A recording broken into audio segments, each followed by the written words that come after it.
ကဲ level 3မှာကြတော့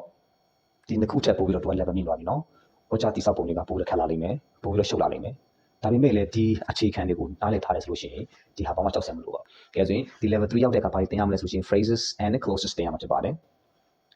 phrases စကားစုအကြောင်းနဲ့သင်ရမယ် clauses ဒါလည်းစကားစုပါပဲအဓိကတော့ဒီ level 3မှာဒီ phrase နဲ့ clauses ကိုသင်တာဖြစ်ပါတယ်ကဲဘာတွေသင်ရမလဲဆိုလို့ရှိရင် participle phrase သင်ရမယ်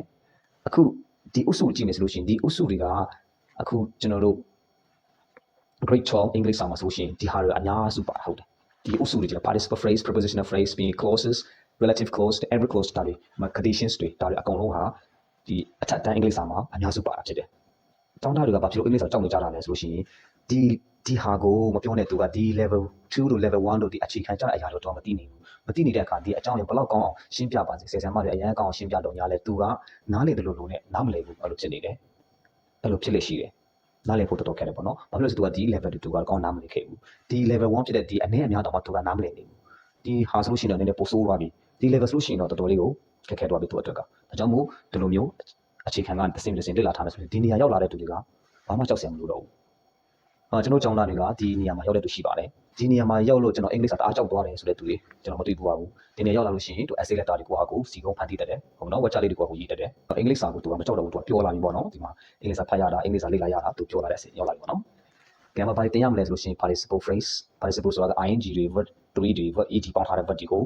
adjective လို့သုံးတာ noun လို့သုံးတာ adverb လို့သုံးတာတင်ရမယ်ပြီး prepositional phrase ဒီမှာ preposition ပါတယ်နော်ဒီ preposition ဆိုတာနေရာကိုပြတာပေါ့နော်အခုဒီမှာကျတော့ prepositional ကို phrase အလိုက်သုံးပြီးတော့ noun လို့သုံးတာ adjective လို့သုံးတာပြီး infinitive phrase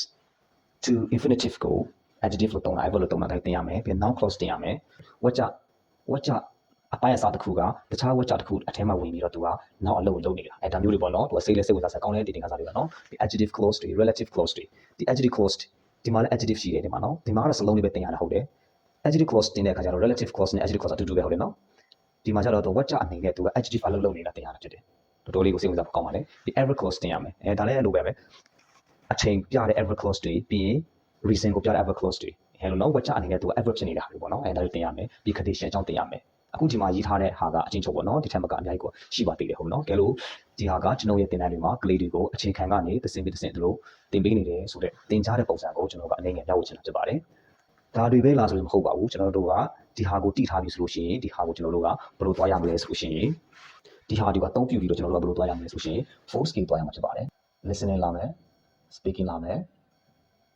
reading လာမယ် writing လာမယ်အဲဒါမျိုးလိုပေါ့နော် okay ဒီဟာတွေတည်ထားတဲ့အခါကျတော့ဒီဟာလေ့လာတာ listening ပဲလို့ speaking ပဲလို့ writing reading writing ဒီဟာပဲလို့ဒါလွယ်ကူသွားပြီသူ့အတွက်ကနော်အဲဒါကြောင့်မို့ကလေးလေးတွေကိုအင်္ဂလိပ်စာသင်ပေးတဲ့အခါမှာဒီလိုမျိုး legacy လိုမျိုးတစ်တစ်အဲ့လိုသင်ပေးတာဟာတစ်ချိန်ချိန်ရောက်လာတဲ့အခါမှာအင်မတန်မှအကျိုးရှိတယ်ဆိုတာကိုကျွန်တော်တို့တွေ့လာရတယ်ဒီဟာလေးကိုကောက်နှုတ်ပြီးတော့သင်ပေးတာမဟုတ်ပါဘူးဒီဟာလေးတွေကိုကောက်နှုတ်ပြီးတော့အဲ့လိုသင်တာမဟုတ်ပါ